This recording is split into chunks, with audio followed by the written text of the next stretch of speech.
अर्जुन ने एक सवाल पूछा था कि महाराज आप बार बार ये ज्ञान योग के बारे में बोलते हो और ज्ञानी ज्ञानी, तो ये ज्ञानी का लक्षण क्या है? बहुनाम जन्मांतरे ज्ञानवान माम प्रपद्यति वासुदेव सर्वम इति। जिस समय अर्जुन साधक को हर एक जगह पर मेरा ही स्वरूप नजर में आवे तो समझ लेना ये ज्ञानी है। ज्ञानी का अर्थ प्रवचन देने वाला नहीं है, ये तो वाणी का विलास है, बुद्धि की कसरत है, ये ज्ञान नहीं है। ज्ञान सब जगह पर प्रभु का दर्शन हो। वासुदेव सर्वमिति। और दुर्जन जो लोग होते ना, उसको तो संतों में भी दोष नजर आता है। बुद्धि कुमति बुद्धि हो तो महाराज आपको तो संतों में भी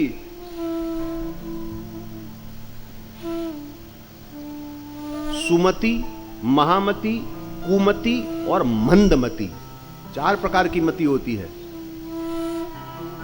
ये मंथरा को मंदमति कही गई, मंद बुद्धि है ये।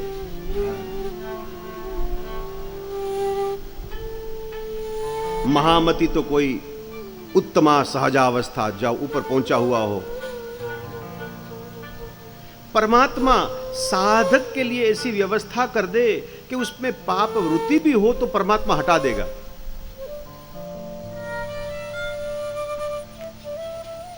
सुग्रीव जब कबूलात करता है कि महाराज नारी नयन जही शरण लागा इत्यादि वगैरह, और कह दिया कि मेरे में क्या क्या दोष है, तो भगवान ने कहा कि तू अब चिंता मत कर, अब मैं सब ठीक कर दूं तेरे लिए।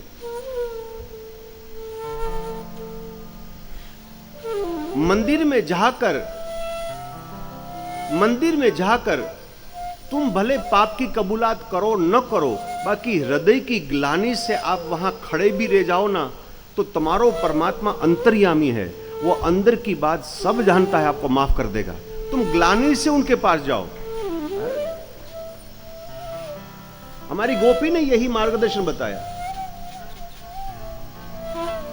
प्रणत देहिना पाप कर्षणम तृणचरानुगम श्रीनिकेतनम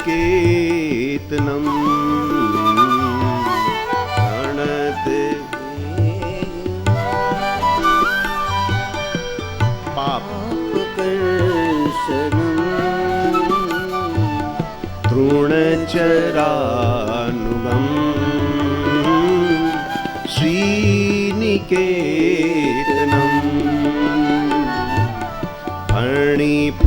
फणिफणार्पितं ते पदाम्बुजं कृणुकृचैषुना कृन्दिरक्षयम् फणिफणार्पितं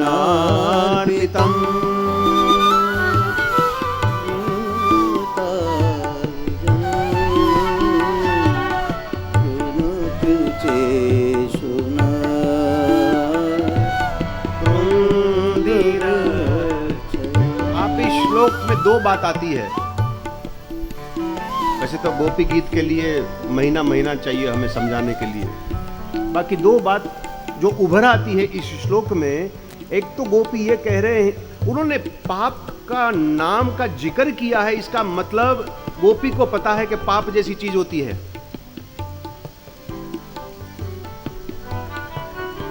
जो स्वयं अनग है, जो निष्पाप है, उसको पाप से क्या मतलब। बाकी गोपी जानती है कि जीव पाप कर सकता है, और गोपी की दृष्टि हमारे जैसे कोई एरे गेरे नथु गेरे एक सामान्य जीव के सामने नहीं है। जो ईश्वर के पथ के ऊपर चलने वाले अपने आप को समझते हैं कि मैं बड़ा भगत हूं, मेरा ज्ञानी हूं, मैं योगी हूं, मैं कर्मकांडी हूं, तुम भी पाप करोगे। गोपी उसी के सामने देख रही। बाकी वो छोटे मोटे बेचारा कोई रोटी की चोरी कर ले, 50 रुपया की चोरी कर ले, उनके सामने नहीं देख रही है।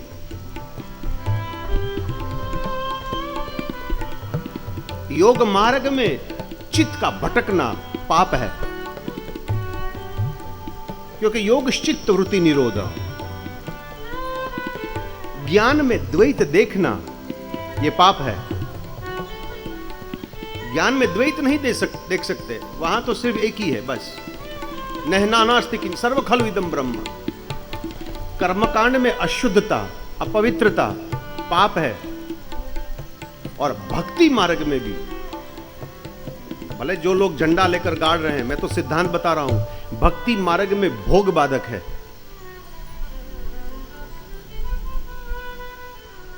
ये पाप है। तो गोपी कह रहे कि प्रणत दे ही नाम। अब सीधा साधा अर्थ उसका भाषांतर करो तो देह को, देह से परमात्मा को नमन करना, तो हम जिसको कहते हैं दंडवत प्रणाम। लेकिन देह, देह माने देहाध्यास, देहाध्यास माने ये मैं, ये मेरा है। हमारी तमाम क्रियाओं जो इर्द गिर्द अपने सुख और सुविधा की ओर है, उसी को ही देहाध्यास कहा है। इसको तू छोड़, जब जाकर पाप कर्षणम।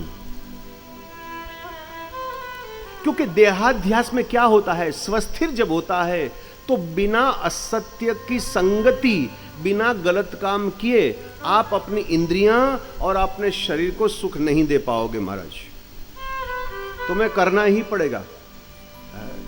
है? देहाध्यास को त्याग करोगे, मुझे कुछ नहीं चाहिए, वो पाप से बचेगा।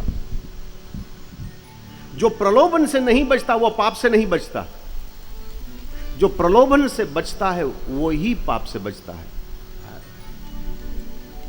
कितने कितने प्रलोभन। अब आप एक सत्यनारायण की कथा भी कराओ ना भाई, तो इसमें भी प्रलोभन है भाई, ये सत्यनारायण की कथा अगर तो सुख ने समृद्धि और भाई त्रिमृद्धि सिद्धि और पुत्र पौत्र इत्यादि फलाना ढिमका, जाओ जाओ जाओ।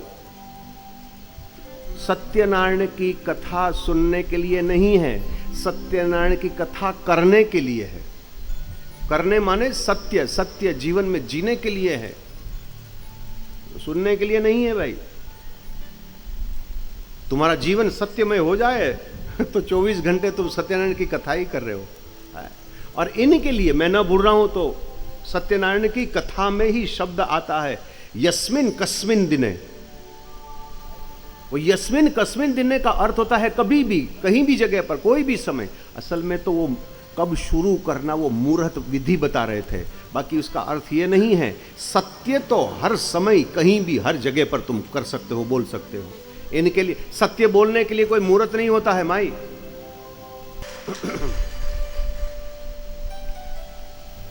यस्मिन कस्मिन दिने, इनके लिए सत्य के लिए कोई मुहूर्त नहीं होता है भाई। सत्यनारायण की कथा जियो। प्रलोभन है, जगह जगह पर प्रलोभन, और जहां जहां प्रलोभन जिन लोगों ने स्वीकार किया सबने पाप किया। सुग्रीव ने प्रलोभन में फंसियो, उसने पाप किया। विभीषण को राज का लोभ, उसने भी पाप किया। जही अगबदेहु ब्याद जिमि बाली, फिर सुकंड सोई कीनी कुचाली, और सोई करतुति विभीषण कैरी। किया कि नहीं किया विभीषण ने? बाकी केवट ने कोई पाप किया ऐसे रामायण में नहीं लिखा। एक साधारण जीव जो कुछ नहीं है भाई इनके पास है, और प्रसिद्ध वाक्य है उसका, अब कछुनाथ चाहिए मोरे। अब कछुनाथ प्रलोभन से बचोगे तो पाप से बचोगे। चाहिए मोरे आने दीन दयाल अनुग्रह तोरे।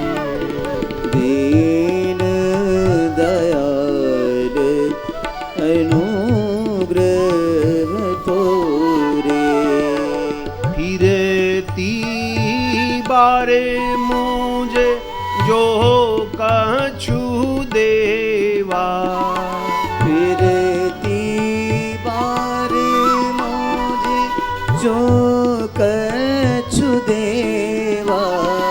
सो प्रसाद में सिर धर लेवा, सो प्रसाद में सिर धर लेवा। विभीषण को भक्ति दी भगवान ने, ऐसा कोई रामायण में नहीं लिखा है? जो संपदा शिवजी महाराज ने जो थी सोई सकुची में दे दिए भगवान, ले जा। बाली सुग्रीव, भगवान ने उसको भक्ति का वरदान नहीं दिया, उनको उनका राजपाट दे दिया, उसकी पत्नी दे दी, उसका सुख दे दिया, धन संपत्ति दे दी। बाकी केवट ने कुछ मांगा नहीं, तो क्या शब्द लिखा?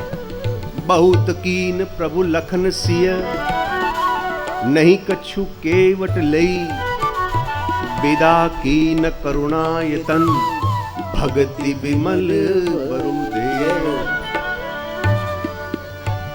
भक्ति सबको नहीं मिलती, भीख मंगे के लिए भक्ति है ही नहीं महाराज, नहीं है भीख मंगे के लिए। एक ऐसा मिलियो, और दूसरा भरतलाल जी महाराज चित्रकूट में भगवान के चरणों में आलिंगन देते देते भक्त शिरोमणि बोले, जय विधि प्रभु प्रसन्न मान होई, जय विधि प्रभु प्रसन्न मन होई, करुणा सागर कीजिए सोई, करुणा सागर कीजिए सोई। एक दूसरा जिन्होंने कुछ मांगा नहीं, अयोध्या की गादी को ठुकरा दी, तो भरत जी के चरित्र में, भरत तो भक्ति का स्वरूप है ही, बाकी भक्ति के चरित्र जब पूरा हुआ, भरत जी का चरित्र हुआ, तो आशीर्वाद में भी भरत चरित्र करिनेम, अयोध्या का अंतिम दोहा। भरत जी का चरित्र कोई कहेंगे, गाएंगे, सुनेंगे तो सिय राम भक्ति, सीताराम की भक्ति उसको मिले, ऐसे वरदान देना पड़ा। क्यों? मुझे कुछ नहीं प्रभु, आप प्रसन्न हो जाओ। जब तक इच्छा है, वासना है, मांग है, चाह है, तो जीव पाप अवश्य करेगा। कुछ समय ऐसे आपके जीवन में आना चाहिए, जैसे वानप्रस्थ अवस्था है ना,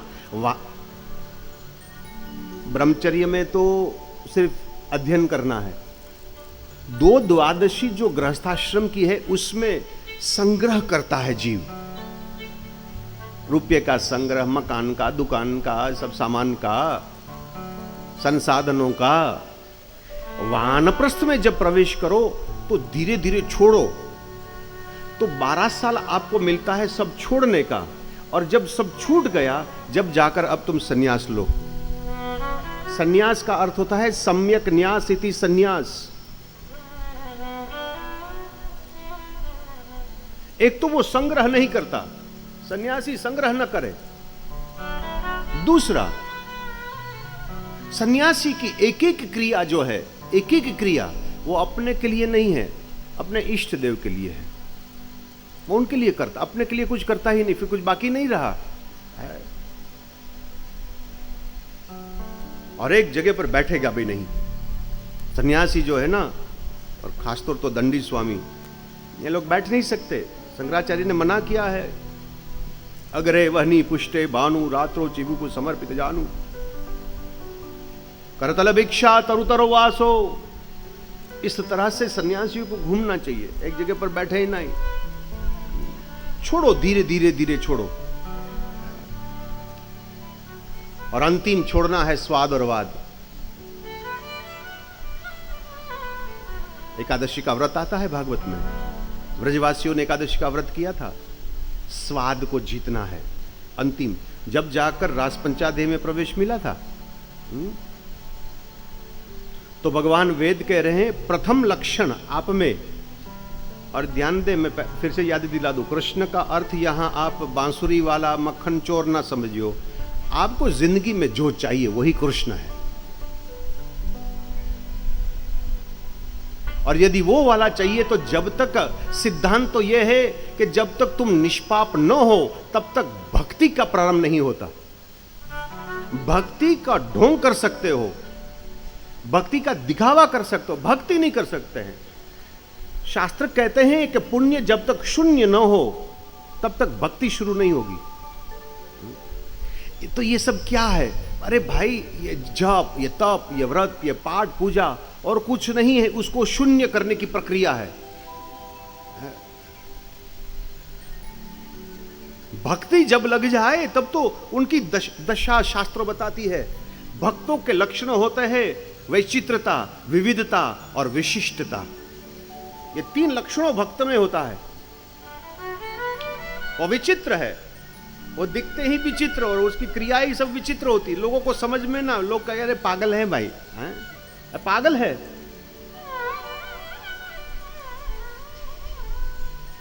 लोग कहे मीरा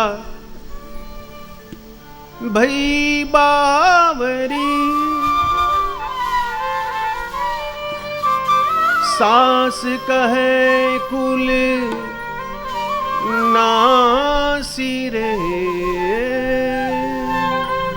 सास कहे कुल नासी रे, पग घूंघर बांध मीरा नाची रे, पग घूंघर बांध। ये विचित्र है ना? मीरा नाची रे, घूंघर घूंघर बांध मीरा नाची रे, पग घूंघर बांध मीरा नाची रे।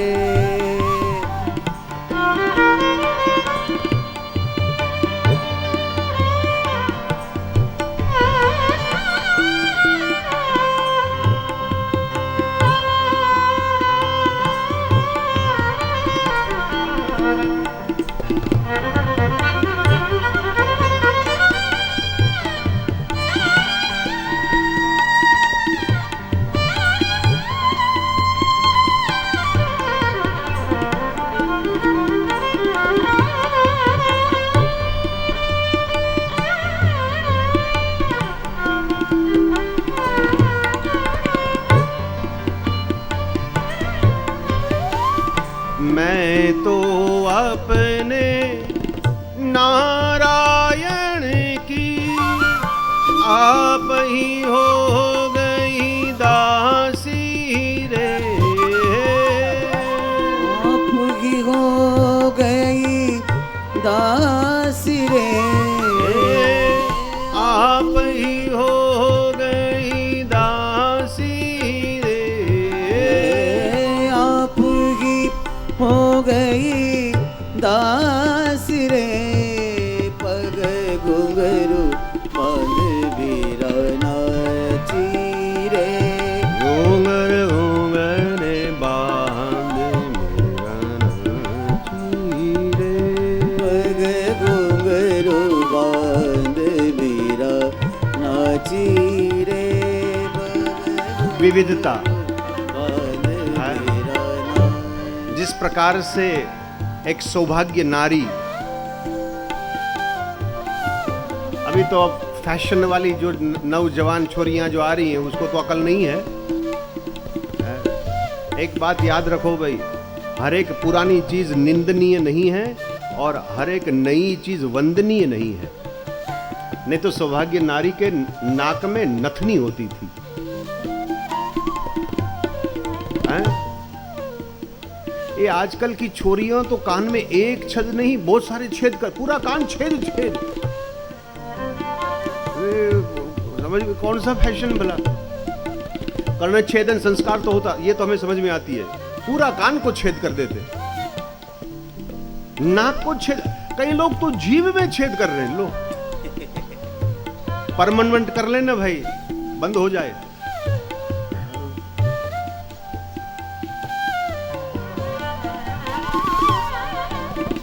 वो अपने गिरधर गोपाल से नथनी मांगती है। नथ मारो दे दो रे गिरधारी,